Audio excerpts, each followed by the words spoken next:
Joe Rogan isn't one to shy away from the truth, even if it means facing backlash. Known for his unfiltered honesty, Rogan has become a voice that challenges the contradictions and absurdities of woke culture. He tackles everything from radical ideologies in universities to the ever-evolving gender debates on social media. In this video, we'll dive into how he exposes the flaws in the woke narrative while sparking important conversations, regardless of the pushback he faces. If you value honest discussions and real talk, hit that subscribe button. We're all about cutting through the noise and exploring topics that matter. And don't forget to tap that notification bell. You won't want to miss the next conversation that could shake things up even more. Let's jump in. There's just very few people capable of thinking that way.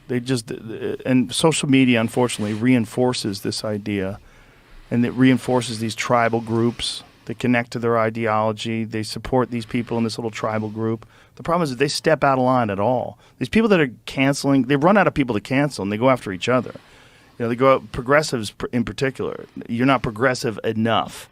They'll go after you for enabling. The boomerang effect of cancel culture, Rogan makes a solid point. Cancel culture is like a boomerang. You throw it, and eventually it comes back to hit you. Today's woke warrior can easily become tomorrow's social media villain if they don't keep up with the latest rules. It's like playing a never-ending game of musical chairs. Each time you think you're safe, someone's there to pull the chair out from under you. In this climate, it's not a matter of if you'll get canceled. It's a matter of when. Even well-meaning individuals aren't immune to the chaos. I think your feeling is that there's really nice people that get bamboozled into really bad ideas. And then when you snuck in these hoax papers, that you're essentially speaking their lingo and they don't even know that they have a lingo. That's right. And so I actually think that what we're looking at with this woke movement, and we've kind of compared it to cults, we've kind of compared it to real, I actually think it's evil. And the reason is because exactly what you just said.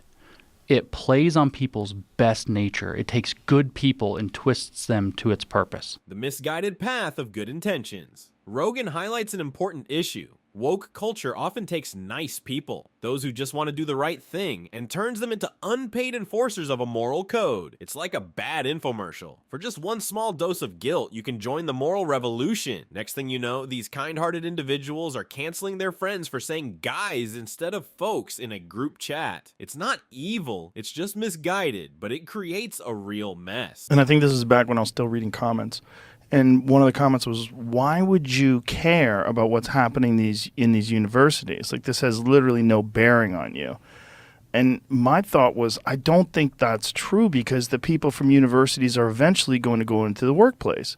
And if this ideology is so radically different than anything I experienced when I was in my early 20s, like there's a shift in the culture that seemed to be a groupthink shift that was forcing people to accept these crazy ideas, and that this is going to have some spillover. Where it all begins, universities and ideological lab rats. Let's talk about where all of this starts. Rogan points out that the crazy ideas brewing in universities don't stay on campus. They spill out into the real world. It's like releasing a bunch of ideological lab rats into society, and we all have to deal with the fallout. Sure, it's one thing to let students live in their woke bubble during college, but when these same individuals start running companies or teaching your kids, things can get really weird, really fast. I'm 100% for freedom, right? So I'm 100% for you being able to do whatever you want to do. The real question becomes when people are trans and young, it's how much of this is going to pass, and how much of this are you going to stop from ever passing because you're going to inject your body full with hormones?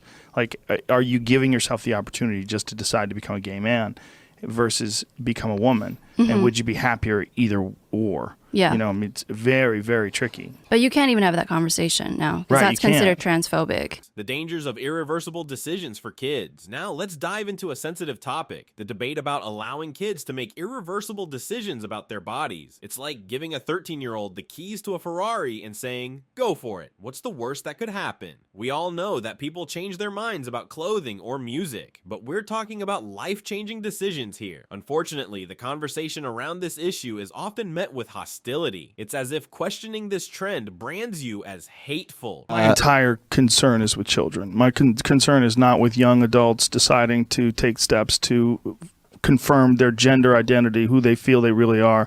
I'm all for you doing whatever you want to do when you're an Right. adult, when your mind is formed. But people change their mind. They change their opinion. They change their thoughts. There's nothing wrong with just deciding to be a gay man. There's nothing wrong with your body, as you grow and mature and develop, you growing out of these ideas. Some will and some won't. And the ones who won't, they always have the option to do something later on in life. But if you do something to hormonally block a child very, very early on, there's no turning back from that. Rogan urges us to think critically about rushing kids into making decisions they might regret. Adults can do what they want, but asking kids to make permanent choices is like asking a 10-year-old to get a tattoo. And we all know how those regretful tattoos turn out. Let kids be kids. Maybe we should let kids be kids instead of forcing them to make life-altering choices before they're even old enough to drive. When these ideologies spill into sports, the situation gets even more complicated. What's really fascinating is in the process of being super progressive, you go towards the most maligned section of society, which is like transgender people. And so everybody else who also has been marginalized by society, like women, women get put on they get put in a less protected category than transgender women. Right. So a man becomes a more protected class of woman than a natural born woman herself. That's very interesting. It's crazy. It's very true also. Yeah, it's crazy because all these women that got beaten up by that man who became a woman who started fighting in MMA fought two women before ever disclosing the fact that she used to be a man because she said it was a medical issue that had nothing to do with them, which is just shows you how completely insane the logic behind all Does this she is. still fight this? She hasn't in a while. But now everybody knows. She lost to a woman who... She did? Yeah, an actual woman who wound up... I said actual. Fuck off. Yeah. People are like, what? Did you say actual woman? That's did you wild. say that? What did you say? But that's wild, right? That a woman beat She's this not woman? good. No, she's not good. Because she's not a good fighter. No, she's just strong. Yeah. Like, there's nothing... You don't look at her and think like, oh, she fights like Chris Cyborg or she boxes like Clarissa Shields. No, she's not that unbelievably talented. Right. She's just physically way Super different. strong, yeah. She's a fucking man. Yeah. She's a man for 30 years. Yeah. The sports dilemma: biological women versus transgender athletes. In the push for progressiveness, we've somehow managed to make biological women second-class citizens in their own category. Imagine training your entire life for a sport only to find out you're competing against someone who transitioned from male to female. It's like signing up for a race and realizing Usain Bolt just entered. We need to acknowledge that the playing field isn't level, and that's a tough pill to swallow. When I knew it was crazy, I got in a conversation with someone and online where this woman was like, she's always been a man. I go, even when she got another woman pregnant and had children with her. And she goes, yes, even then. She was a woman. She was a woman. She was a woman that fucked another woman and got her pregnant. Okay. What? Just hang up. What? Yeah. What are we doing? I know. Like, this is so crazy. You got to tap out of those conversations. Like, even Bruce Jenner, when he transitioned to Caitlyn Jenner and then eventually got his surgery, right? Or her surgery, she said, even before the surgery, though, it didn't change anything. I was always 100% a woman. Okay? Then why get surgery? The confusing landscape of identity. Now, let's discuss identity and logic. Rogan points out a baffling contradiction. Someone can identify as a woman while also being able to get someone pregnant. This logic is enough to confuse anyone. Equality doesn't mean we're all the same. Men and women are biologically different, just like wolves and cheetahs are different animals. But woke culture treats acknowledging these differences as a betrayal. Exactly. That's the big point about all this, right? Is that we're not saying that anyone's inferior. We're just not the same thing. This is what the big problem is, to try to say, I certainly think we should all have equal rights, but we're not equal in terms of what we are. And it's not that we're not equal, like one's better. It's just like saying a wolf is not equal to a cheetah. They're fucking different things. Yeah. And males and females are different things. Yeah. And this is clear when you study us as an organism. You know, I had a really bizarre conversation once with a guy who's a professor or a former professor, and he was trying to deny that there's a difference between men and women. It's crazy. And one of the things I said, okay, you get a dog, Do you ask, is this a boy dog or a girl dog? And then he got like real weird. Yeah. There's really no answer to that. Yeah. Like it's a fucking boy dog. You want a boy dog, right? Is Yeah. it a non-binary dog? Like, what is your dog? Or it might change its mind tomorrow, right? Is your dog gender fluid? Yeah. Like, what is gender fluid? Well, it's this idea that you can be one gender one day, another gender the other day, or it might cycle through the day, or Doesn't- you're a mix of both. That seems like if it was anything else, you would have to be fucking crazy.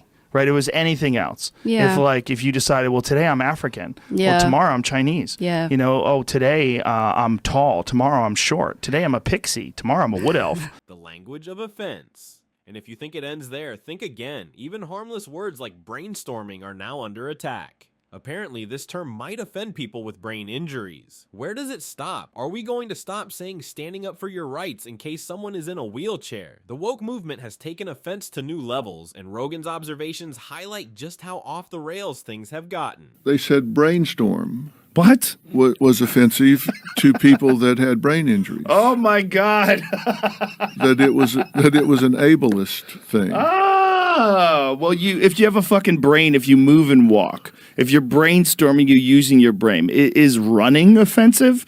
Is it offensive for people who can't run? Should the Olympics be canceled because the Olympics are ableist? What the fuck are we talking about? The real question, where do you stand? As we wrap this up, let's consider where we're headed. Woke culture has led us down a wild path, from canceling people over earrings to even having litter boxes in schools. It's clear we've strayed from common sense. So where do you stand? Do you think we're moving in the right direction, or is it time to hit the brakes? We want to hear your thoughts in the comments. What's the craziest example of woke culture you've seen?